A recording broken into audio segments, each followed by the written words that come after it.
If you or someone you know has diabetes, you may have built up an extra supply of test strips and lancets. That's where we come in. We'll buy the supplies that you don't need and resell them to those in need to prevent waste. Help us make diabetes management more affordable. Visit us at teststripswithaz.com.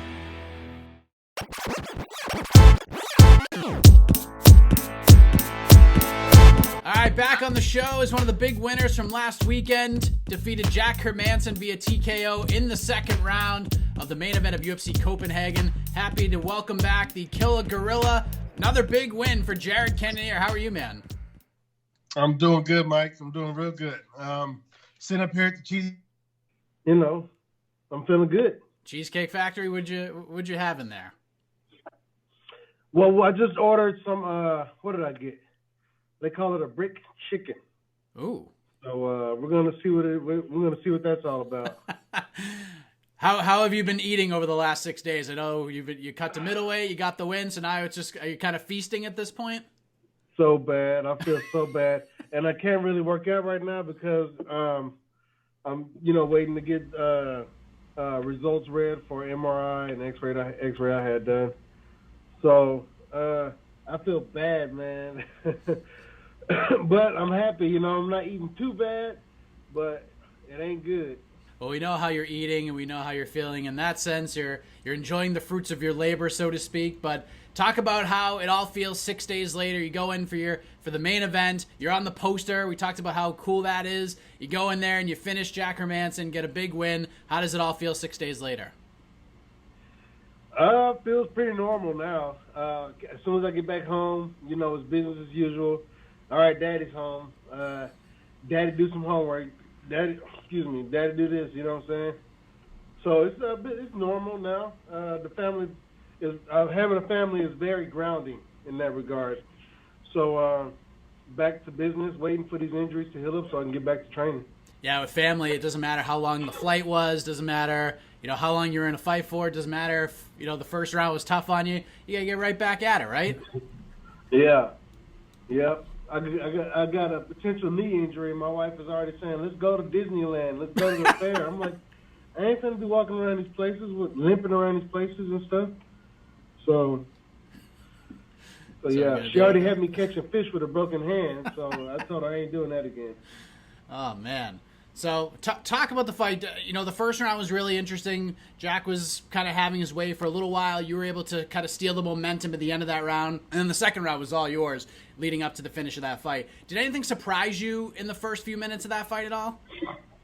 No. I mean, he did exactly what I thought he was going to do, which is why, he did exactly what I thought he was going to do, try to press the action, push the pace, and try to overwhelm me in that regard, eventually getting, going to a takedown and, trying to get the win from there. He did exactly what I thought he was going to do, and, we were prepared for it. So we saw how it happened. We saw how it went. What was the conversation like between you and your team between the first and second round? Because, you had already stolen some momentum, but obviously it was like a totally different fight in the second round.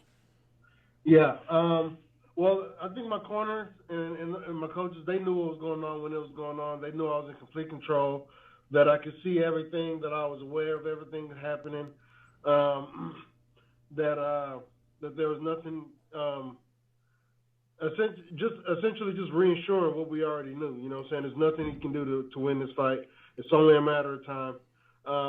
Crouch definitely pointed out that he was ducking underneath my jab, trying to get that takedown, and he, called it, wanted me to throw that 6. And sure enough, 10 seconds, 15 seconds in, he ducked underneath what he thought was going to be a jab, and I threw that 6, and it landed nicely. Did you know as soon as you landed it that it was at the beginning of the end at that point? I wouldn't say I was thinking that far ahead. All I knew is that this is an opportunity to finish this fight. So I'm going to take full advantage of it without really exposing myself to anything, to any bad outcome that could have come from it. It was quite the performance. What did you do to celebrate the big win in Copenhagen? I didn't do anything. I finished packing all my clothes and went and sat down with my manager for a little bit, drank some water, and then got on the bus and got ready to come home. So just did your work and went back on the bus, went back on the plane, and flew right back. That's it, man. I wasn't sure if you were going to be heading out to Melbourne this weekend to check out what's going on with Whitaker and Adesanya, but obviously it looks like you had a couple of injuries, one of which you're trying to figure out the answers to, the MRI and such. Have you been given sort of any word, any direction on what the injuries look like right now, how long you may be out for? The potential of them, one of them, like my rib, I've displaced a rib before, and I think that's what that is, where the bone meets the cartilage. Mm-hmm. I think that's some trauma there, and a potential meniscus damage. So that's what we got the MRI for. And the hands, everything else? Yeah, everything else is good to go, though. Nice. To be honest, I don't think these injuries are major. That's going to keep me on the sideline for a long, long time. So we're getting them checked out so we can know exactly what we're dealing with, so we know exactly what to do going forward. It's probably, injuries are never a good thing, but in terms of timing, we kind of have to let things play themselves out at the top of the division anyway. So it's almost not a blessing, but almost timing works out in a way for you to sort of heal up and get things back to normal, and even take some time like you like to do to get better and better every day. Would you agree with that sentiment? You're absolutely right, man. I really like that outlook. You're right. It could have happened at a work. It could be what's the word? It could be worse timing, you know. But like you said, we got the division. The division has to shake itself out and let everything work its way out. We got a title fight this coming up weekend. You got a contender in Kelvin Gastelum is going to be fighting in New York in November. And that was just as far as where I am in the rankings. There's only like 4 guys ahead of me. Romero, Costa, Gastelum, and Adesanya. Until if he wins this fight, he throws his name right in that hat as well. So we'll see what happens in the next couple of months. And like you said, I'll be busy healing up, and then soon after getting right back to work. A lot of people feel like Romero should be the next fight for you, because if you go out there, you beat a Yoel Romero, there's no doubt anymore. You're the top guy. You should be fighting for the belt next. Let Costa fight the winner of Adesanya and Whitaker. You fight a guy like Romero, you get that win.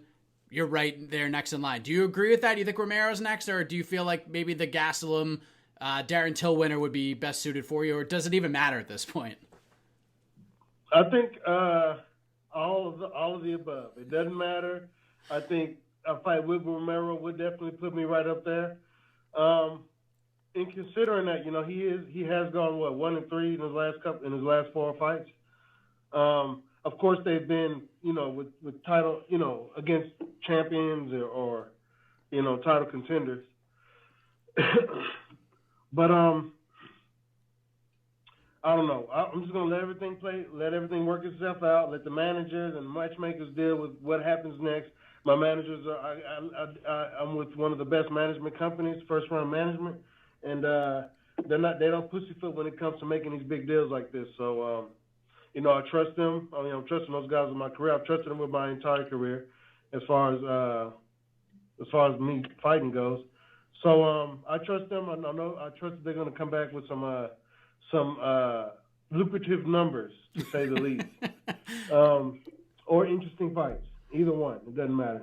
Yeah, I think you deserve both of those at this point after that performance in Copenhagen. I know you're getting ready to eat some food at the Cheesecake Factory, so I don't want to take up too much more of your time, Jared. I appreciate you spending some time with us. What's the message for everybody right now? The supporters, the ones who doubted you heading into that fight, the ones who are now jumping on board after that win over Jack Hermansson. What's the message to everybody right now? Welcome aboard. No, I ain't going to say anything negative or anything. I did see a lot of people, like I said, was right. I said what I had to say in my post-fight interview. Yeah. So, it is what it is. People are still going to have their opinions, and it can go one or two ways. It can either be for me or it can be against me. So, I understand that, and I don't I don't take any of it personally. Everybody's entitled to their own opinion. Everybody's an expert when it comes to their own opinions. So as long as their opinion, to be honest, as long as those opinions put me in a better place, like me fighting, whether it's me getting my ass kicked or me winning against a contender in either a champion or one of these contenders, that puts me in a bigger fight, which is going to mean bigger paychecks. And if they're thinking about me being in these fights, that's enough for me, because all I know is that what I believe is that I can win all of these big fights. And so when you put me in there, I'm going to act accordingly, as if I'm about to win this fight. That's how I go into every fight. Call it confidence, call it cocky, but that's my approach. That's my demeanor. That's my posture when I go into this fight. It's like I'm about to win this fight. You know what it is. You can fight as much as you want, but let's do this, and I'll try to make it as quick and as painless as possible. But yeah. Again, welcome aboard.